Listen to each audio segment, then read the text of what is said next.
Please TV.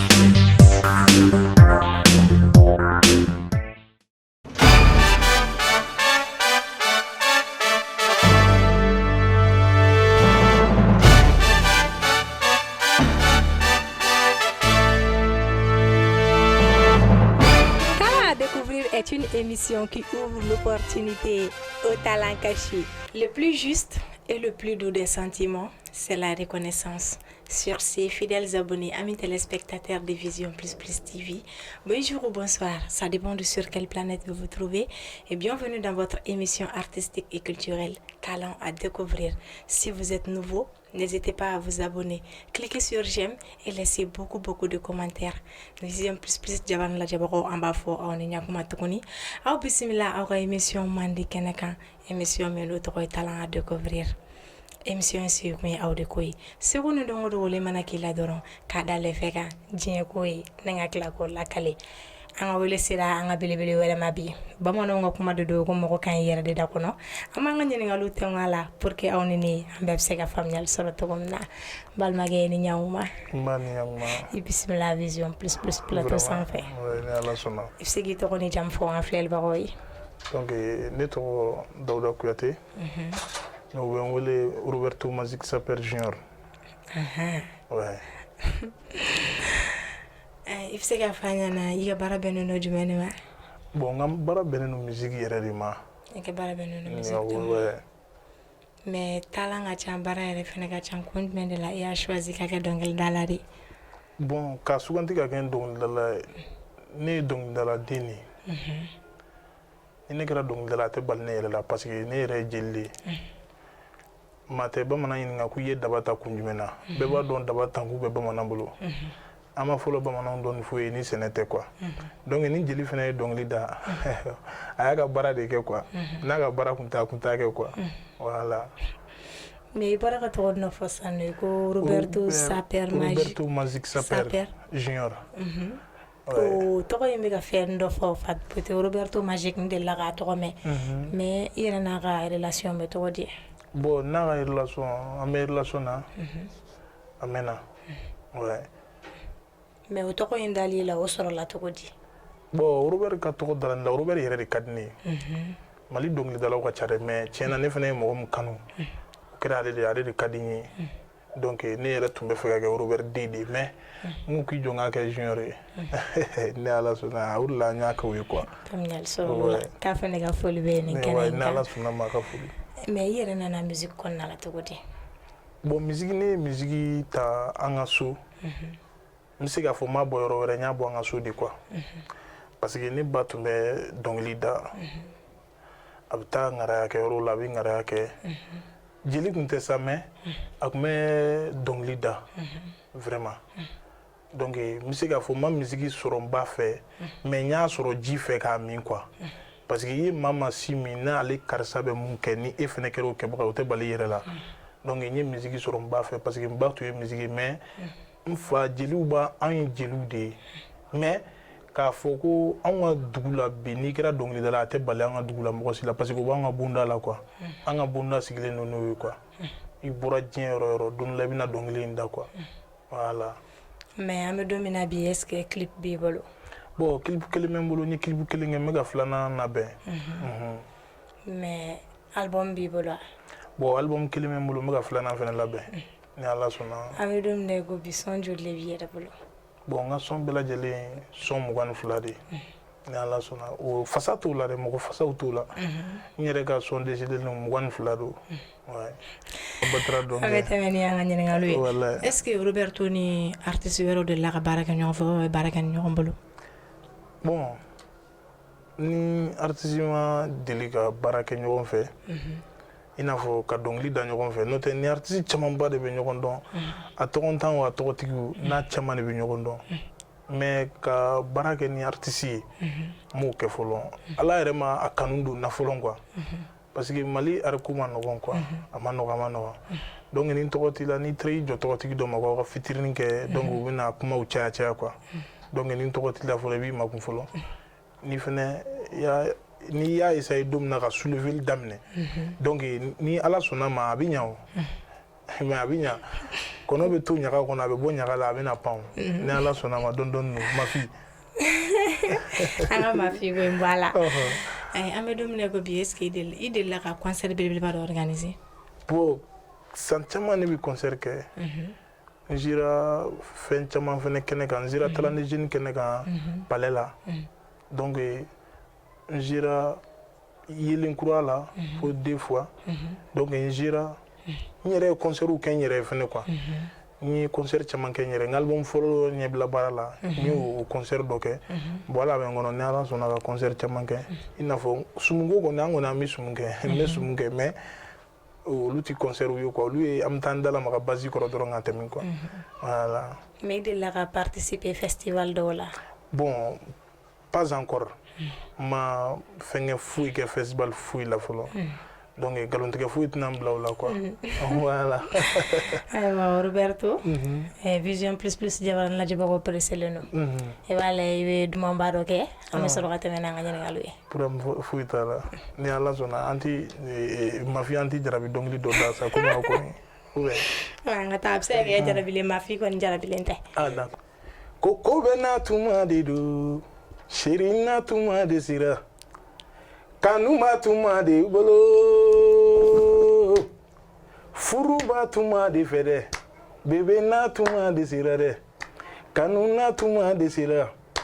bebe n'a tuma de filɛ Vision Plus ba tuma de fɛ teleso in ba tuma de bolo diɲɛ kɔnɔ teleso ka ca Vision Plus ɲɔgɔn ma ye dɛ bebe mɛn tuma de fɛ dɛ kanu na tuma de do mafi mɛn tuma de la dɛ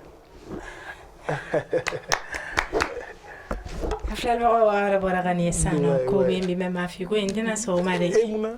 ayiwa e yɛrɛ ɲɛ bɛ ne na o ne belebele jamujan ye an bɛ tɛmɛ ni an ka ɲininkaliw ye Roberto Roberto ye artiste de ye i bɛ art domaine de kɔnɔna la est-ce que Roberto bɛ se ka fɔ ne yɛrɛ n'an filɛbagaw ye musique bɛ mɔgɔ balo wa bon musique bɛ mɔgɔ balo ni sera kɛcogo la ni bɛnna ni mɔgɔ ye mɔgɔ minnu fɛnɛ y'i kanu musique bɛ se k'i balo n'o tɛ musikikɛlaw bɛ Mali kɔnɔ bi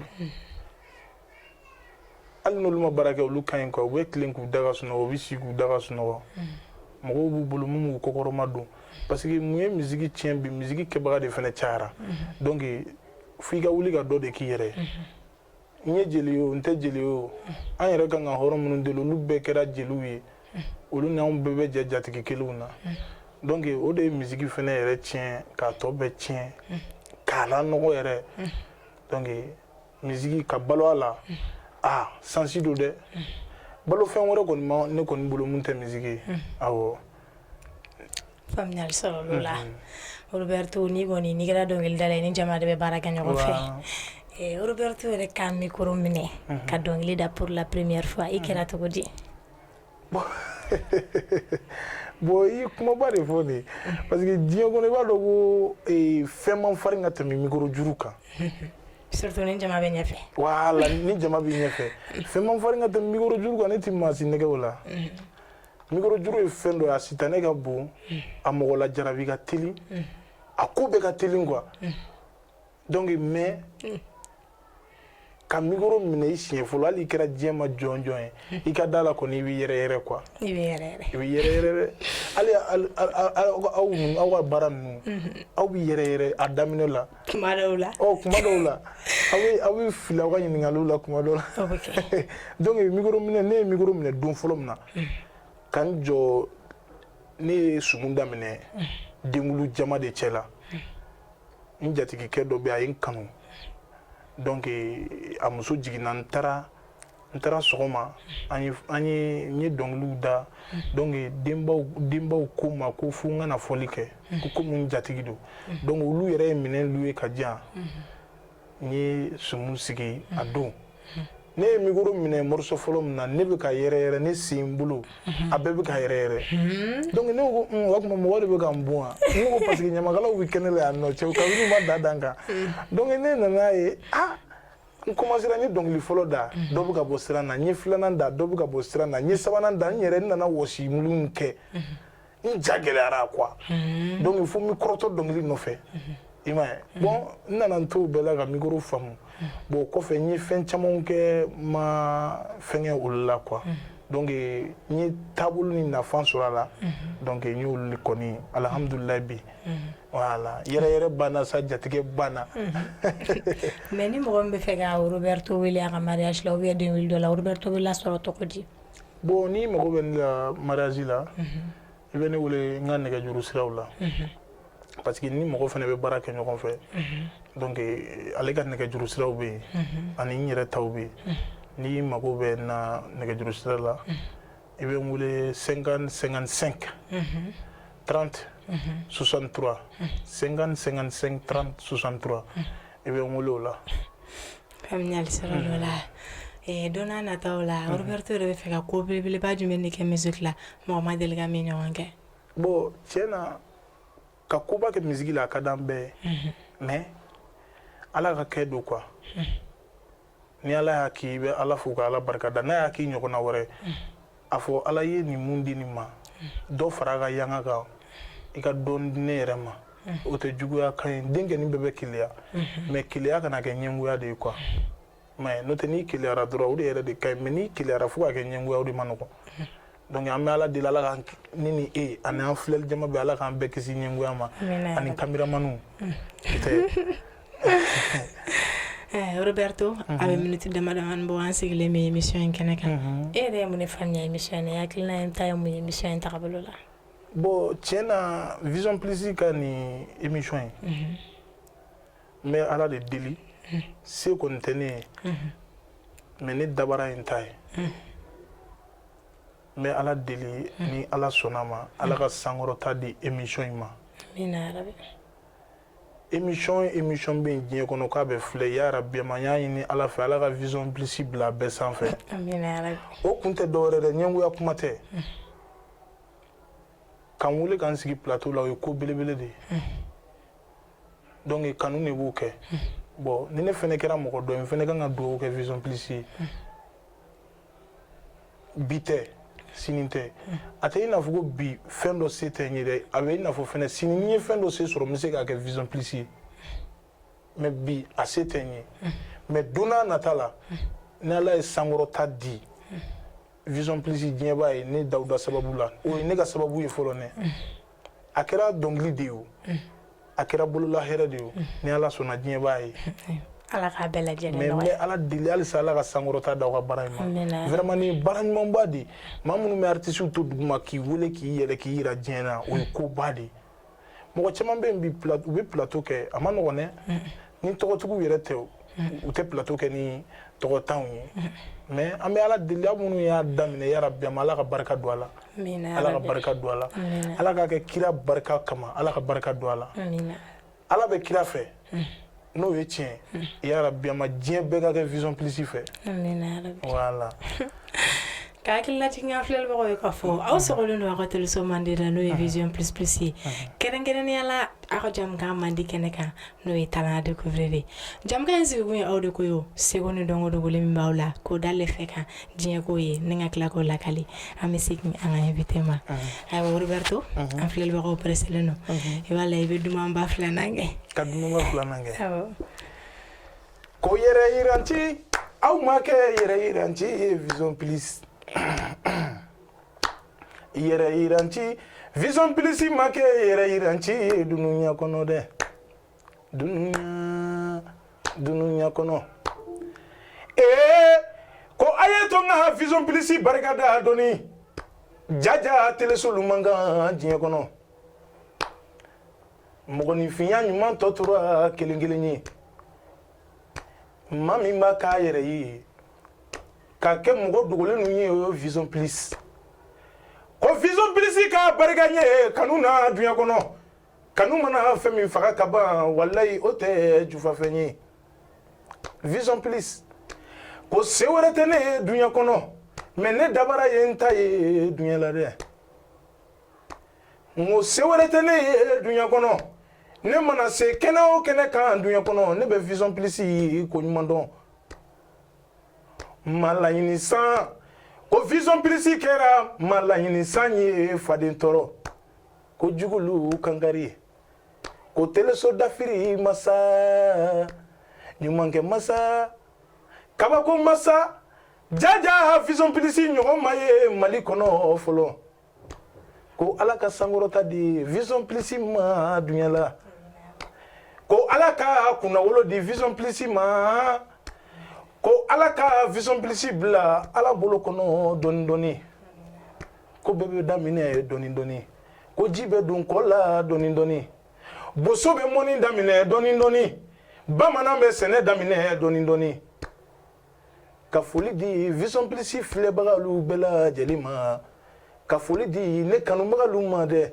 ka foli di jatigi sɛbɛlu ma ka foli di an ka caméraman ninnu ma ko caméraman ninnu baara de bi mɔnɛ bɔ ni maa ma baara kɛ i bɛ k'i faden na samara ye n'i ma sɔn baara ma i bɛ k'i faden na guloki kolon ye n'i ma sɔn baara ma i bɛ k'i faden na surunci masa ye ko ala ka vision plus kisi faden ɲama dunya kɔnɔ mɛ ala deli tɔgɔ mun ni dawula mun bɛ ala bolo ala ko kalifa an ni vision plus bɛɛ la ko dia baraba jaja dia baraba vision plus ngo dia baraba ne ka mafika dia o barakan fene sa anga bi invité ale ka farin da Roberto amesini damit meni anga nyene ngaluye ni ala sunna jiye baro bara ni bala ibe no ya sora ko ne bengele ya sora ko ka taye daga carrière dan ne la kana bla bila yigele ya juma on soro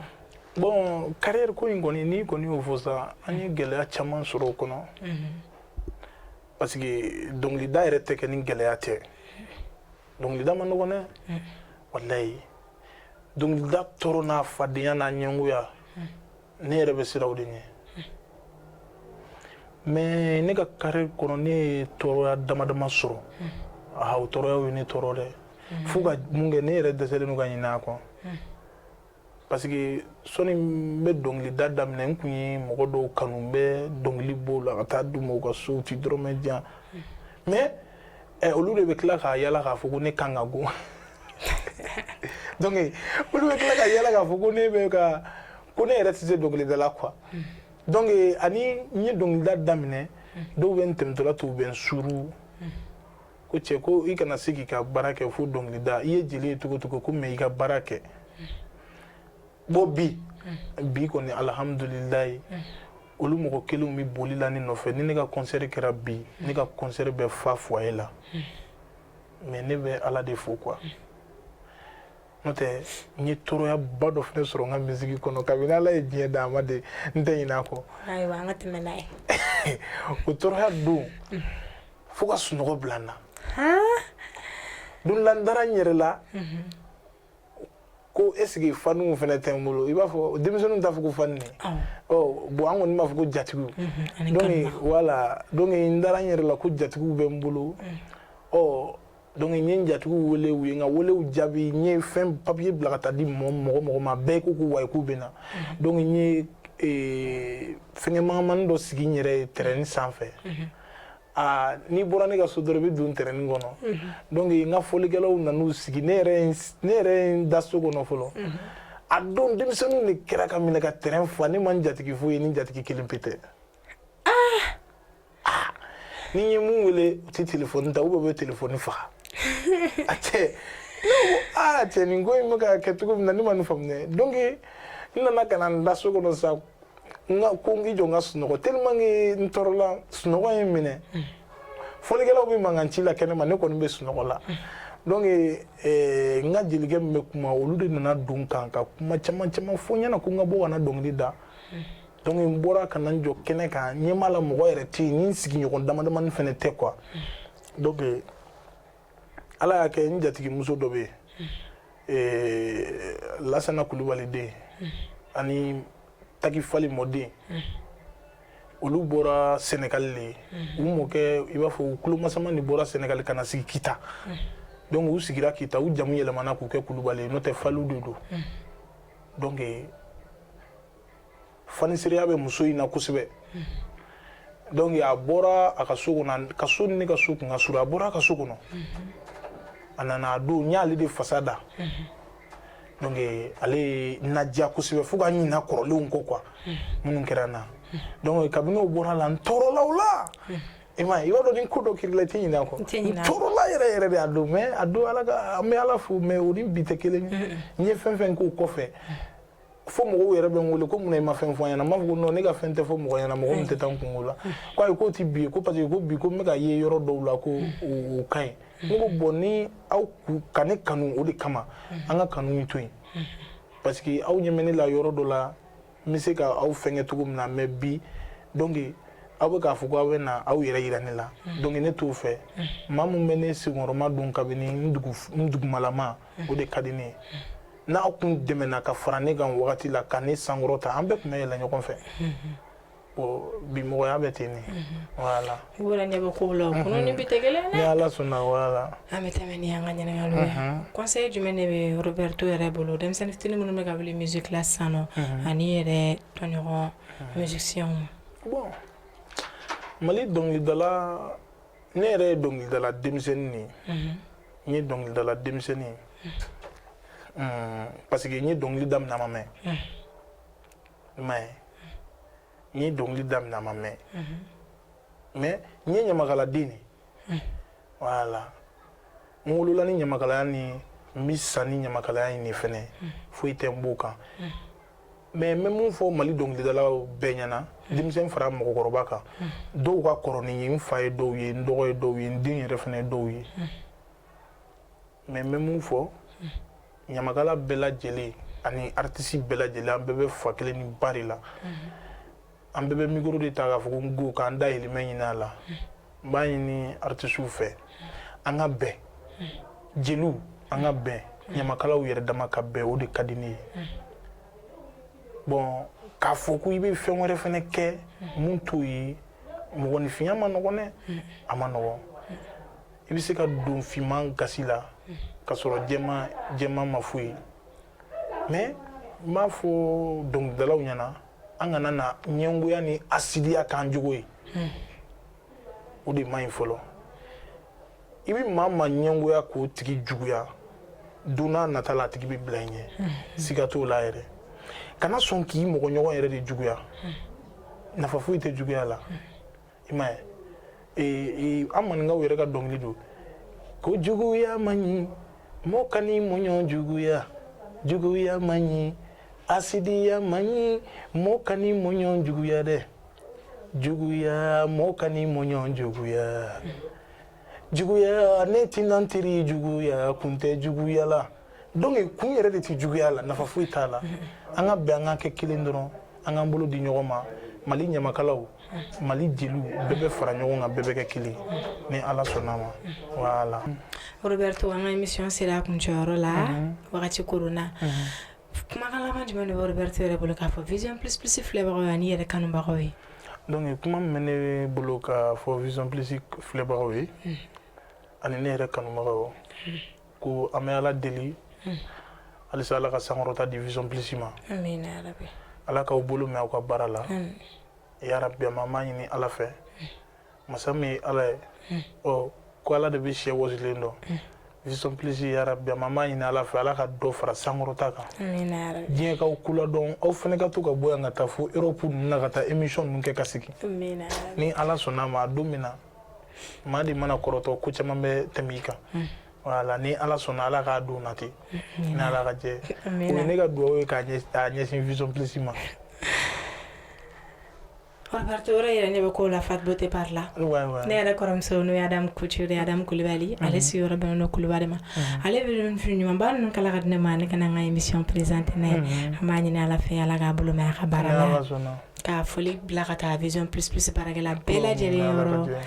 ka fan filɛlibagaw ye Roberto sa paire magique ale de tun ye an ka bi invité ye an b'a fɔ aw kan bɛɛ ni ala sɔnna ma aw ni ne an bɛ ɲɔgɔn sɔrɔ diɲɛ wagati wɛrɛw la ni kɛnɛ kelen in kan ma fi